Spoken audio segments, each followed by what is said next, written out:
I'd like to thank you for joining us this morning. Our community is in the midst of profound change and uncertainty. During today's conversation, our team will share our understanding of the current context, informed by our deep partnership with Alexandria's nonprofit community, and preview how we plan to help. ACT is now celebrating our 20th anniversary, and this moment speaks to why ACT was created: to be a convener and a mobilizer to ensure that all Alexandrians have the opportunity to thrive.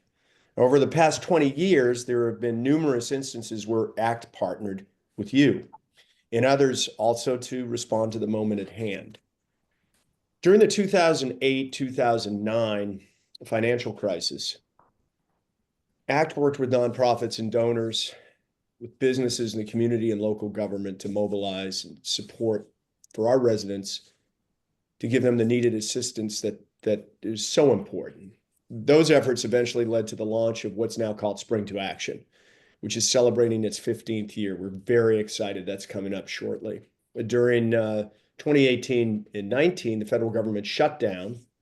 ACT again partnered with the city government and donors to create a rapid response fund so that nonprofits could provide the extra food, the housing, and the financial support our neighbors so desperately need.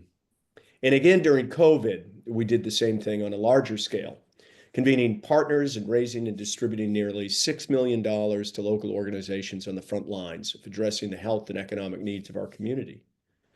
You were with us as investors in the work, and we're grateful.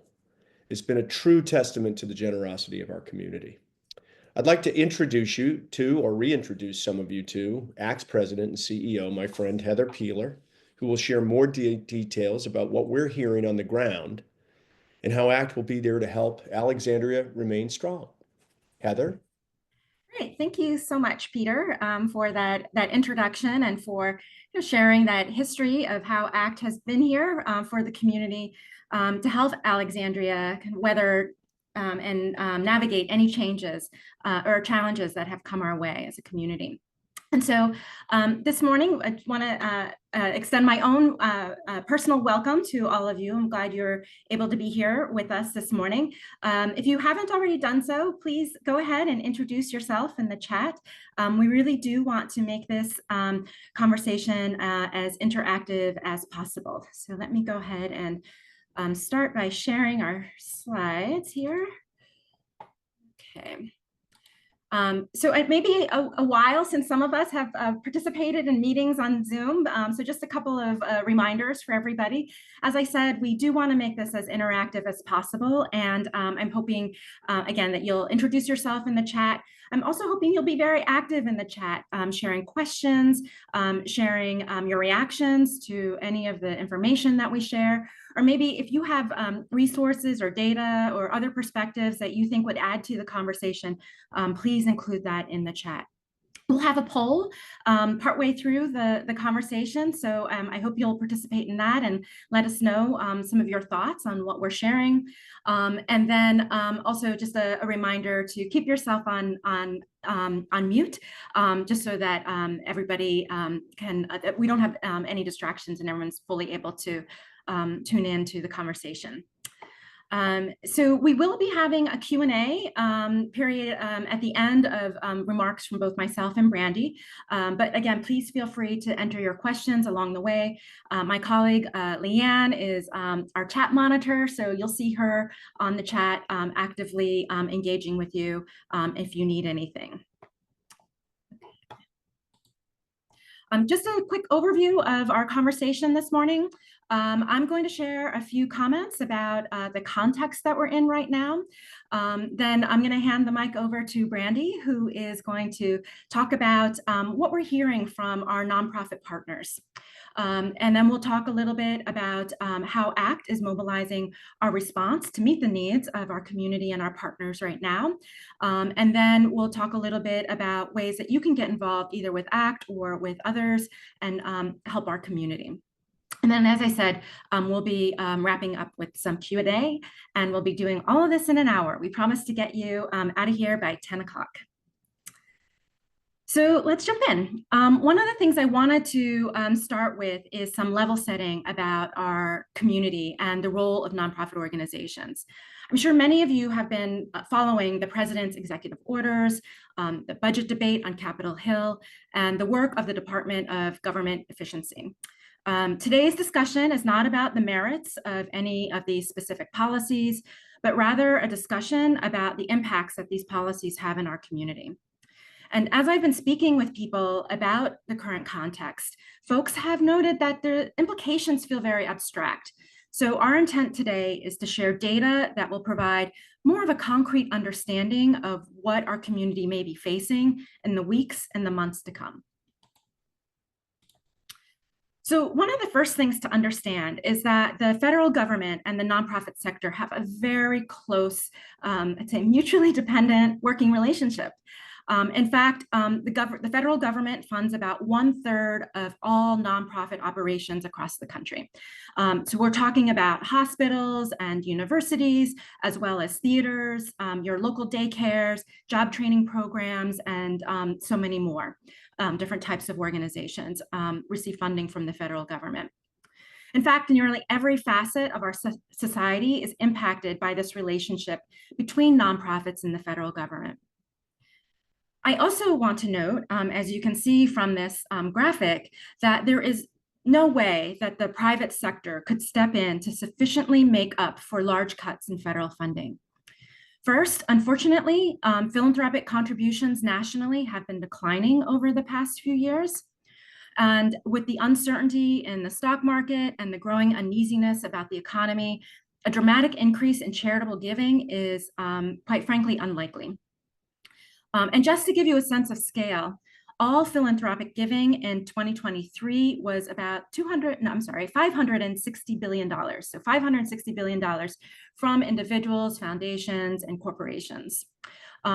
Just the proposed SNAP cuts in the federal budget proposal is $230 billion. So about 40% of all philanthropic giving from 2023. So again, it's just not possible for the private sector to cover the gap when it comes to the scale of federal funding for nonprofit organizations and for essential community services. Nationally, nonprofits are about 12% of our GDP, and nonprofit employees are a significant component of our workforce, both nationally and locally. Nonprofits make up about 9% of Virginia's workforce and more than 11% of Alexandria's workforce. You know, there's a lot of conversation. We often get a question about how many nonprofits are here in Alexandria. And my response is, well, it's a little bit complicated. Based on some data from Candid, which is and GuideStar, which is a database of nonprofit organizations in the country, there are more than 3,000 nonprofits in Alexandria. But that number includes national trade associations. It also includes national nonprofits like United Way Worldwide or Catholic Charities or other national headquarters that are based here in Alexandria. But when we talk about the nonprofits that serve our community here in Alexandria, it's really closer to around the 180 organizations that participate in Spring to Action. Many individuals and many of our neighbors also receive funding directly or support directly from the federal government. And so when we're thinking about the impact of federal funding on our community, we also need to think about how individual people are impacted by that support. And so as you can see here, the two federal programs, and I'm just highlighting these two programs because they've been discussed in the recent budget debate, but two programs that are facing significant proposed cuts are SNAP, which is the Supplemental Nutrition Assistance Program, and Medicaid, which is a federal, state, and health insurance program for low-income Americans. As you can see here, 9% of Virginians receive SNAP benefits, and about 15% of Virginians receive Medicaid support. And what that looks like here in Alexandria, and this is data I just received actually last night from the city of Alexandria, about 12,000 Alexandrians receive SNAP benefits, and that number has been steadily increasing over time. And about 9% of Alexandrians currently participate in Medicaid.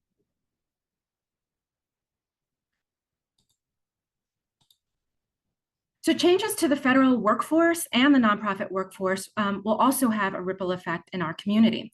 Approximately 1/3 of Alexandrians are employed by the federal government or by nonprofit organizations. And note, this figure does not include, that 1/3 does not include people who work for government contractors or vendors. So I think the true scope of impact of changes in the federal workforce would again be very significant for our community. Many federal workers are already struggling or challenged by the high cost of living in our community. The city of Alexandria has calculated that a survival budget for a family of 4 in Alexandria is about $120,000. That includes the basics of housing, utilities, food, transportation, childcare, healthcare, and other basic necessities. 20% of federal workers are what's considered a GS7 level. The federal government has different levels for salaries. GS7 includes administrative staff, entry level analysts, maintenance folks for federal buildings, and so on. GS7, again, GS7 and under is about 20% of the federal workforce, and the starting salary for a GS7 employee is $57,000 a year. So that's already well below the $120,000 survival budget that the city has calculated is necessary for our community. So these are folks who were already kind of on the financial edge, maybe already taking advantage of some of the programs and services that we have in our community for low-income Alexandrians, like healthcare supports at Neighborhood Health, or childcare supports with any of the nonprofit childcare providers, and so on. So any reduction in force or furloughs will place significant strain on our social safety net, especially as savings are depleted or unemployment benefits run out in the months ahead.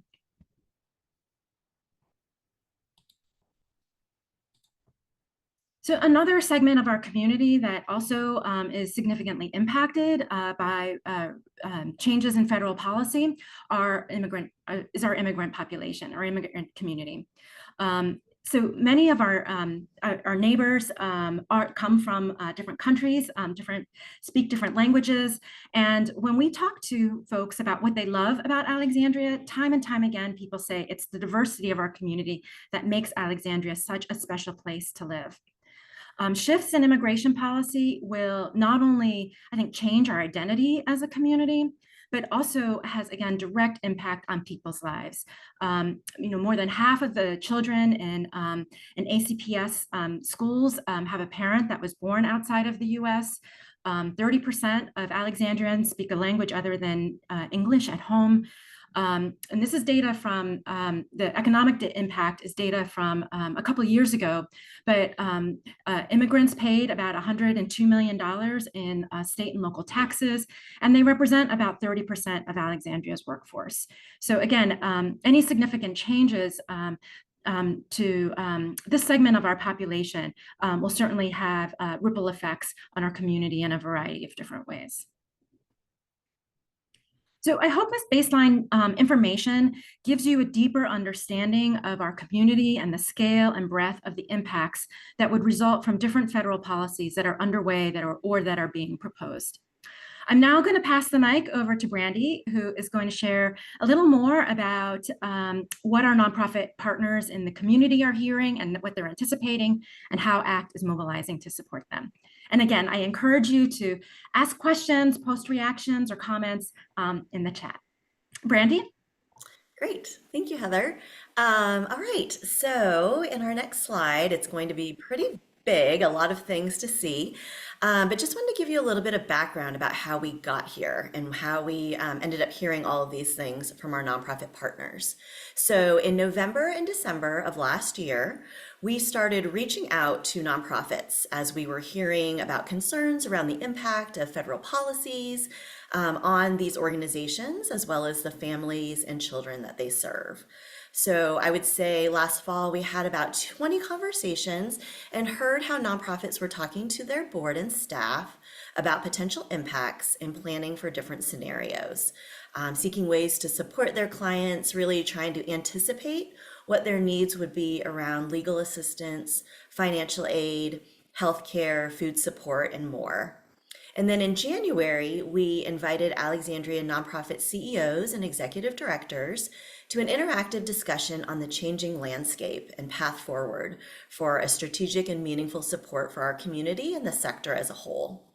So 40 leaders attended, and we offered a survey option to gather input from those leaders who were unable to join.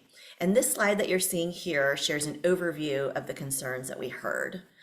So Heather already touched on the effects around the immigrant community. We've been hearing a lot of fear around targeting and deportation. We all have been hearing about the federal government impacts, and maybe many of you are also affected by that. Elimination of positions, departments, and also the potential of a government shutdown later this month. Heather touched on the importance of SNAP and Medicaid, and there is a fear around the reduction in benefits. We've also heard about individuals who are starting to unenroll in benefits for fear of being targeted by the government. We know that housing has always been an issue, and it's only been exacerbated by what's going on. There has been a change in civil liberties. There is a safety concern in schools. We heard about bullying around students who are immigrants, and even students knowing who they can trust if they have concerns, especially around their family situation. We've seen an increase in racism and a backlash towards racial equity and diversity and equity and inclusion initiatives. And there is a bill out there that is a potential threat to the nonprofit status of organizations. People mention that being close to Washington, D.C., it feels like there's more potential of being targeted. And then also people brought up concerns about the bird flu. So in a moment, after I go through a little bit more, we're going to ask you about what you're most concerned about. So be thinking about that as I'm sharing more information. So in the next slide, I want to say that not only are nonprofits thinking about the impact on their clients, but they're also facing challenges internally as an organization. So in the years following the pandemic, nonprofit staff have been experiencing high levels of burnout and stress. This is leading to increased rates of turnover in leadership and staff positions. And we know that any kind of turnover can be extremely disruptive to an organization internally and externally. So adding to that stress are also challenges in fundraising. We've seen donor fatigue after a lot of generosity throughout the pandemic. We also saw that last year with the national and even local elections, we typically see a decrease in giving. There's also just an overall feeling of uncertainty among donors about the future. And this was all before the elimination of federal positions and cuts in federal funding or freezes. So late last month, in partnership with our local government partners at the Department of Community and Human Services and the Alexandria Council of Human Service Organizations, we surveyed Alexandria CEOs and executive directors to better understand the impacts of federal funding cuts, the financial position of nonprofits, any external changes to their services, and internal impacts and operations related to staffing and volunteers. So far, we've received 64 responses. More are still coming in, but I can give you an initial report on what we're seeing. So as we think about federal funding, and Heather shared some stats already, in Alexandria with these respondents, 38% of those receive direct funding from the federal government. 54% of respondents received indirect federal funding, so that is through state and local sources. You can see that reflected on the slide. And that 48% of those who indicated that they received some type of federal funding, that could be indirect or direct, indicated that those funds make up at least 25% or up to 25% of their overall budget. 10% of the organizations that receive federal funding said that those funds make up 75% or more of their overall budget. And they also reported that if they lost federal funding, the groups that receive it, 88% of those organizations said that they would either have to reduce or discontinue the services that they provide. We also asked about financial reserves, and 81% of those who responded have financial reserves, which is great. But 46% of those organizations with reserves said that those funds would cover less than 6 months of operations. About 80% of organizations are engaging in scenario planning around what anticipated changes might have to happen in light of funding concerns and these new federal policies. And we all know that these conversations take a significant amount of time and energy that get the focus taken away from the mission work that they're doing. As we talk about the demand for services, 41% of organizations have seen an increase in demand for their services since the beginning of the year. 6 organizations reported seeing more than 200 additional people since the beginning of the year. So that's in addition to the people that they typically see. Many organizations are in kind of a wait and see mode, but reported that misinformation and fear have negatively impacted their clients. And then finally, I just want to touch on volunteers. So we know that we have a very generous group of Alexandrians that live here, and people volunteer with our nonprofits, and that is such an important piece of helping an organization continue. And so organizations are keeping an eye on the volunteer participation. A few have shared that the return to work orders have affected the flexibility of their volunteer schedules. And on the flip side, organizations are seeing an increase in volunteers because individuals have lost jobs.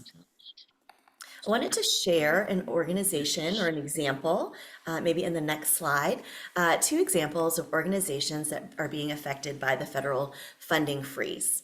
You may have heard this about Lutheran Social Services because it's been in the news as well, but they are a human services and immigration relief and refugee organization here in the region.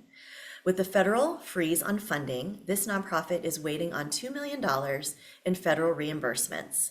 This is money that was already spent on case management, mental health, workforce development, legal services, and housing for refugees. They're also providing foster care to unaccompanied children.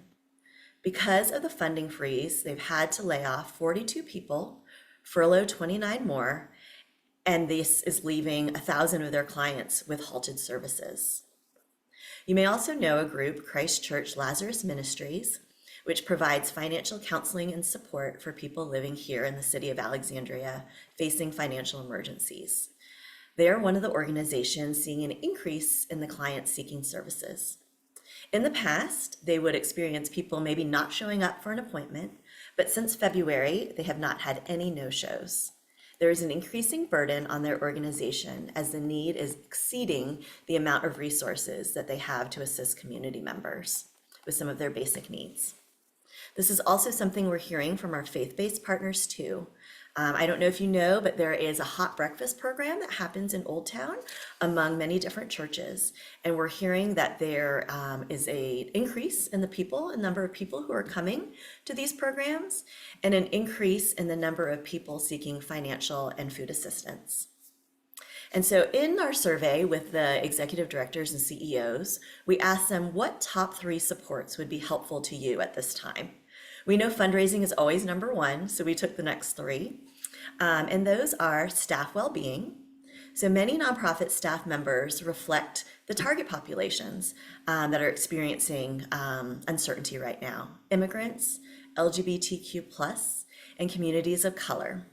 Or they may have family members who are also losing jobs. So the staff are carrying the weight of being personally and professionally affected by what's going on. They also mentioned communications. So knowing how to tell their story, what's needed at this critical time to make sure that their donors know what the needs are, but also what their clients need, and addressing misinformation that is spreading throughout communities.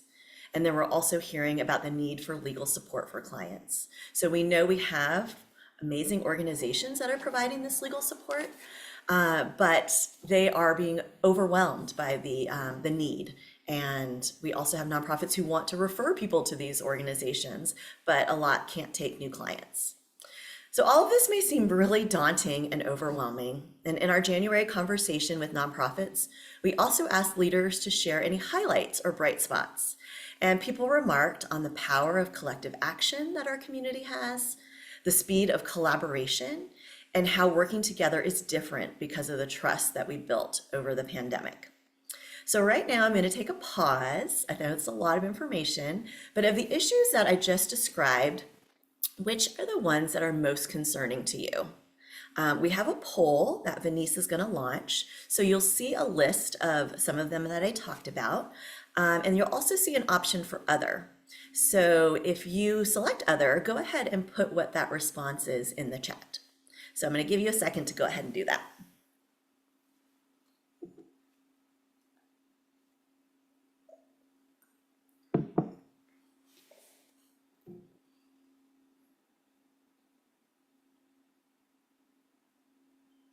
So yes, again, of the issues described, what are the most concerning to you? We have immigration and deportation, the elimination of federal government jobs, the housing crisis, the backlash towards racial equity and DEI initiatives, nonprofit capacity due to stress, turnover, burnout, and fundraising challenges. And again, if you select other, go ahead and put that into the chat. And I will give it just a few more seconds. I think we have at least 80% of our group who's responded so far. All right, so go ahead and get your last ones in there. And all right, so Venice, can you go ahead and share the poll so that everyone can see it? All right, so we've got almost 60% of you are concerned about immigration and deportation, 44% the elimination of federal government jobs, 28% around the housing crisis, 49% around backlash towards racial equity and DEI initiatives, and then the nonprofit capacity due to staff. And I'm going to read out what is in the other. So the existential threat to the entire nonprofit sector, including philanthropy. Yes, their actions, if successful, would weaken the civil society in this country. Thank you, Karen, for sharing that. Okay, so I'm going to go back to our slides and talk about how we are meeting this, this current need. So we want to let you know what are our priorities. So as we think about our response, we want to ensure that we're building off of our commitment and really to amplify the work of the community by bringing people and resources together. We want to make sure our response aligns with our strategic priorities as well. And we want to make sure whatever we do is supporting the economic well-being of Alexandrians, especially those struggling to afford basic needs. We also want to make sure we're supporting the capacity and effectiveness of Alexandria's nonprofit community, especially those responding to the humanitarian and social service needs of Alexandrians. So just keep that in mind as we walk through our community support initiative. So in our next slide, you will see the ways that we are going to respond. And just to give you background, and Peter kind of talked about this as well, but ACT has always been here to strengthen the capacity of nonprofits and to help our neighbors in need. During COVID and the 2018-2019 federal government shutdown, ACT partnered with the City of Alexandria, individual donors, foundations, the faith community, businesses, and others, many of you who are on this call, to quickly mobilize resources and respond to emerging needs. You're going to hear us keep saying words like emerging and evolving because that's what's happening. The needs of Alexandrians are rapidly changing and evolving. The news that's coming at us and trying to adapt to what the new policies and new things are requiring us to kind of take this stance of being ready. This initiative is intended to help us respond nimbly to those needs and increase our community's capacity to help our neighbors, making sure that they are able to be on stable financial footing. So we are building off of our strengths of what we've done in the past and as a community foundation. So one of the things that we are going to do is convene. So in January, I mentioned we met with executive directors and CEOs. These leaders shared about the value of meeting together, having a place and the ability to talk about some of the unique challenges that they're seeing in their leadership positions, and having fellow leaders who can understand and who can maybe help and provide support. So this is leading to the creation of a peer support network. And the first meeting of this group will be at the end of March. So if you're an executive director or CEO of an Alexandria nonprofit, you should have already received an invitation. If you haven't, go ahead and send us a message and we'll make sure you get that. We're also committed to sharing what we're learning and we're hearing. So this is kind of like what we're doing today with this stakeholder briefing. We want to make sure that you and other donors are aware of the emerging needs. And once we start awarding grants, we also want to start sharing about the impact of your donations. And we talk about donations as we go through the grant making that we're going to do through the community fund. So this is the pool that we are going to use to support and respond to the emerging needs of nonprofits. Again, with that lens of targeting support for the economic well-being of Alexandrians. Examples of what could be funded: emergency financial assistance to support the economic well-being, including housing security, food security, affordable childcare, medical expenses, and workforce development. We also may help coordinate and help support coordination and navigation support for legal services or other areas as needed. And also thinking about how we can support nonprofit staff resilience and well-being. We believe supporting our community means investing in those who care for our community. We also know that communication is really important, and this is what we heard from our nonprofits. So we're working on a partnership with the City of Alexandria and the Alexandria Council of Human Service Organizations to host a technology platform to coordinate timely and accurate communication and share important resources across sectors. And this recommendation came from our meeting of nonprofits in January. And finally, advocacy. We'll be advocating for the needs of our community members and nonprofits to broader Alexandria's communities, as well as local, state, and federal elected officials, and making the case for increased charitable giving. We're also participating in different funder roundtables, whether that's on the state level or regional, and we're really wanting to highlight the needs of Alexandrians, advocate for funding, and share best practices in how we can support our different communities. ACT will continue to advance best practices in grant making and relationship building with nonprofits. We're committed to trust-based philanthropic grant-making principles, partnering with nonprofits, and trying to reduce the administrative burden on them as they're applying for funding. Similar to what we did during the pandemic, we anticipate that will be a lot of rapid response grants. We also know that everything is constantly changing, and we may have different phases of our support, similar to what we did during the pandemic. So we commit to making decisions based on listening, learning, and sharing back with what we're hearing from the nonprofits, city leaders, residents, and other stakeholders. So that was a lot. So now I'm going to turn it back over to Heather, and she's going to share ways that you can get involved and help. Great. Thank you so much, Brandy. So hopefully by now you are ready to take action. I know the degree of change and uncertainty, and I think kind of the scale of the needs that we've been talking about, quite frankly, is overwhelming. And I personally often feel overwhelmed by the challenges that we must navigate as a community. But the one thing I know that is not changing and that is solid and true and is what drives me personally is our commitment to Alexandria. So ACT, as Brandy said, has been there and will continue to be there to support our community in whatever way is needed. And I'm sure many of you plan to do the same. So there are several ways that you can take action and help. One of the first ways, and this is probably obvious to all of you, is to give directly to your favorite nonprofit organization. Reach out, hear from them, ask what they need right now, and ask them about the ways that you can be supportive to them. We also encourage you, if you are inclined to give, and we hope you are, that we encourage you to give with trust-based principles, the principles that Brandy mentioned earlier. So trusting the nonprofit leaders to be effective and responsible stewards and make the best use of the funds that you are providing them. So what that looks like is giving unrestricted support. This is key.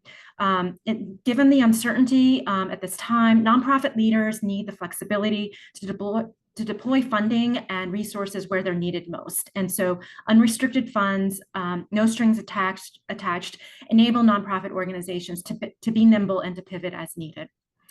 Also, as you're thinking about supporting nonprofit organizations, encourage you to think about making a multi-year commitment.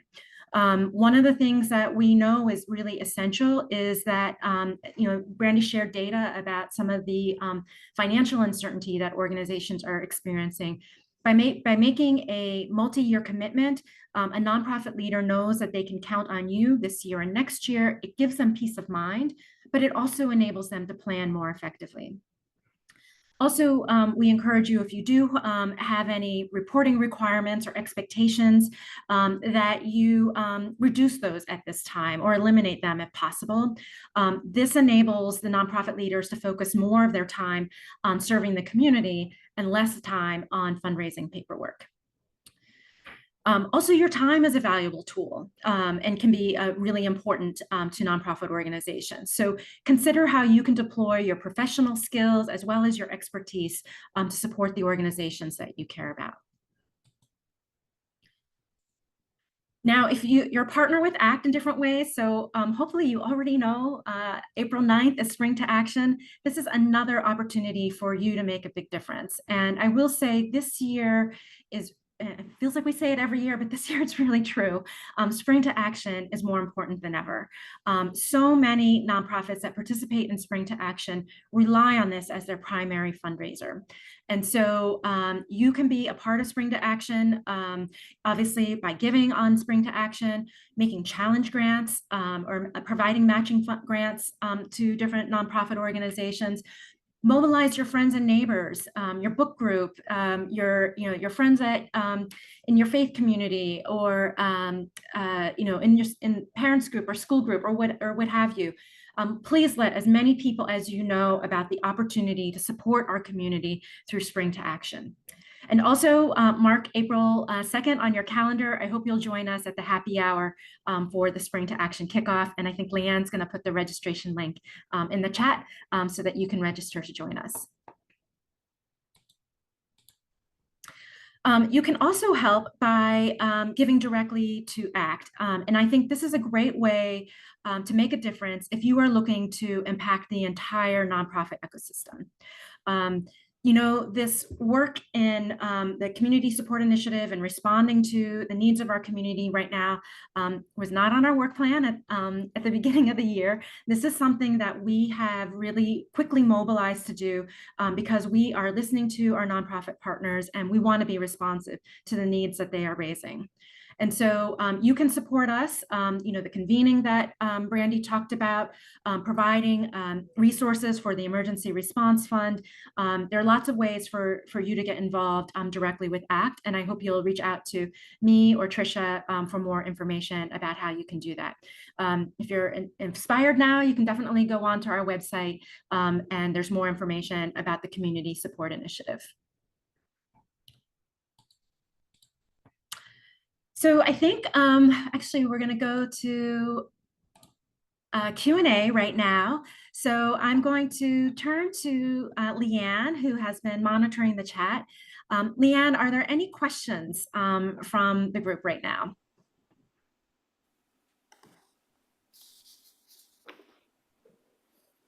Just taking a look at some of the comments. In regards to immigrant legal assistance, many of the churches are saying that the need for support exceeds the ability of the local providers to help. What can ACT or other groups do to increase the capacity of the legal aid groups? Right, I think that is a great question, and that is something that we've been thinking about as well. the instances where demand for services and support have exceeded the supply of resources or the capacity of organizations is something that we, unfortunately, as a community experienced. And I think the closest example was during the pandemic and the need for rental assistance and eviction prevention support. So one of the things that ACT did with the city of Alexandria was convene all the rental assistance providers for weekly conversations for folks to troubleshoot, see how they could collaborate on specific cases. And I could see us doing something like that for the legal aid providers. To help them be more efficient as they are working to meet the needs of the community.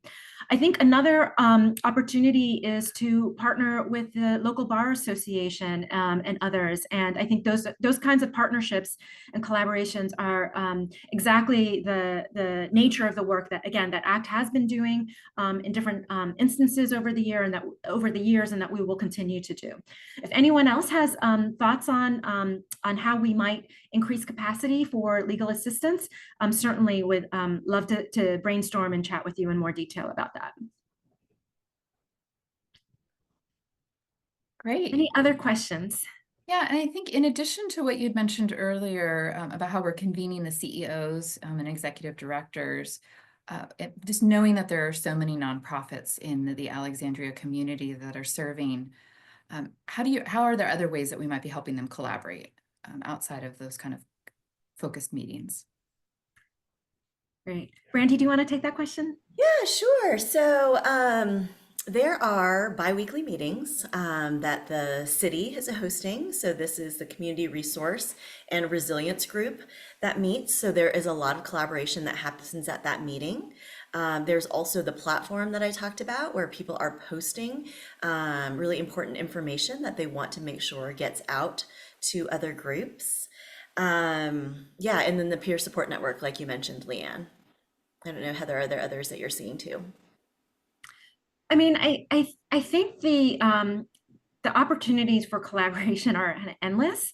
I think the biggest challenge is for so many organizations when you have limited capacity or limited resources. Collaboration is one of those things that can fall to the back burner, or you try to do kind of in between when you have the time. And so again, I think the regular convenings that Brandy talked about is an important kind of foundational aspect of collaboration that allows those leaders to build the trust that they need, and then also to organically find ways to partner and collaborate. I think the communications tool, the Connected Alexandria, which is a Basecamp tool, will also allow for sharing of resources, information, and again, to create that efficiency and partnership between organizations, and I think foster collaboration. Great, thank you. And I think that there's another question here and kind of a comment from Paige, really kind of leaning into that larger collaboration. I know that Heather and Brandy, you have a lot of conversations with some of our regional leaders. And so Paige kind of mentions that Casa de Maryland is very strong in Maryland, somewhere where she's volunteered recently. And just understanding how they want to try and grow in Virginia. Is this something that nonprofits in Virginia are supportive of, or is there more of a competitiveness when we're looking to focus on Alexandria versus kind of collaborating with areas in Maryland? So. I think, Paige, you raise a really great question. I think our community is always open to collaboration. So I think if you have colleagues at Casa de Maryland, definitely feel free to connect us with them. We would love to learn more about their work in Maryland. I wouldn't be surprised if they're already in touch with some of our partners here in Alexandria, like Tenants and Workers United. To your point around kind of competitiveness, I think during moments of crisis, it's easy to get into a scarcity mindset and feeling like there are not enough resources to go around, and so everybody kind of wants to hunker down and maybe not be collaborative. But I think our community has shown that I think there's a lot of openness and that we can bring more of an abundance type of orientation and focus on expanding the pie overall for everybody. I think that's the beauty of Spring to Action, is that it enables every organization to share their story, to make the case for support, and by encouraging everyone to participate, the broader community to participate in Alexandria, it kind of lifts all boats, so to speak. So I do think there is potential for collaboration with organizations that are outside of Alexandria to help our work be more effective here and to meet the needs of our community. So great question. And I think we have one final comment, and I think I want to just, I'll add a chat or a link in the chat, but Jerry just mentioned that another kind of network and convening that's great for others to know about is the Alexandria Beyond the Classroom and their support for the out of school time efforts. And so I'll put a chat in there. And Peter's just reiterating our need to coordinate messaging across partners. Really getting the word out about Spring to Action and how that helps the local nonprofit ecosystem in their fundraising, which is needed more than ever. Great, thank you. Good. Are there any other comments from folks who are joining us this morning? We have another question that just came in from Jen. Should we be looking at ways to assist nonprofits with financial instability and diminished capacity to consider a potential merger or acquisitions? Yeah, Jen, I think that's a great question. And I think that's something mergers or those types of partnerships are something that you have a lot of experience with. I think absolutely this is the time for us to be thinking really creatively about how we can make the best use of all the skills and resources and talents that we have in our community. And so for some, that may be finding ways to collaborate by joining forces officially through a merger, or it could be looking for ways to share back office supports as a way to reduce some of the overhead and administrative, or I should say increase it. It's a way to reduce the cost, but maybe increase the capacity for overhead and administrative types of activities. So I think that example of a merger is a really great I think opportunity. That could be a silver lining. There's that old saying about not wasting, a crisis as an opportunity for us to think differently or for us to find new ways of innovation. So I think that's a really good opportunity. And yes, I do think through the executive director and CEO conversations, and it's again that trust, building the trusting relationships between leaders, which I think opens the door for those kinds of collaborations. Okay, we have one other question that just came in, if we have time. Any change of messaging this year with Spring to Action, or is that not something the nonprofit will want to lean into? Just what are we hearing in terms of how they're? Yeah, that's a really good, thank you for asking that question. So we have been partnering with Rheingold, which is a communications creative firm here in Alexandria. They've been our partner on Spring to Action for many, many years. We've been partnering with them to kind of bring a fresh eye to some of our messaging for Spring to Action. So we will be sharing some updated messaging that takes the current context into consideration. If you have thoughts on what you think would be most compelling to engage people in Spring to Action from a messaging standpoint, or even from a strategy standpoint, please don't hesitate to reach out to us. We'd love to hear your great ideas and incorporate them into the work. Yeah, and I'll just follow up with that we actually have a training next Wednesday, so a week from today at 9 a.m., 9:30, to talk about some of that updated messaging and how you can be telling your story, especially during this time. So Allison, thank you for that question. I would just add that the not-for-profits have typically not had all the money they need to serve their clientele. And yes, this is a particularly challenging time. But one of the things I would urge executive directors, of which are passionate people, is to engage the board, engage the individual members of the board, not with both their resources, their passion, their connections, this is a time when members of the board who care really need to step up and not just sit there and let the executive directors, hang out there. So if you will, try it. But I think, again, yes, collaborating, bringing silos together. I think you've got lots of great ideas. And I would just throw that one in as an additional. Thank you. I love that. Thank you so much for making that suggestion. And I don't know, Peter, as our board chair, if you have a perspective or a comment that you would want to share in response to that.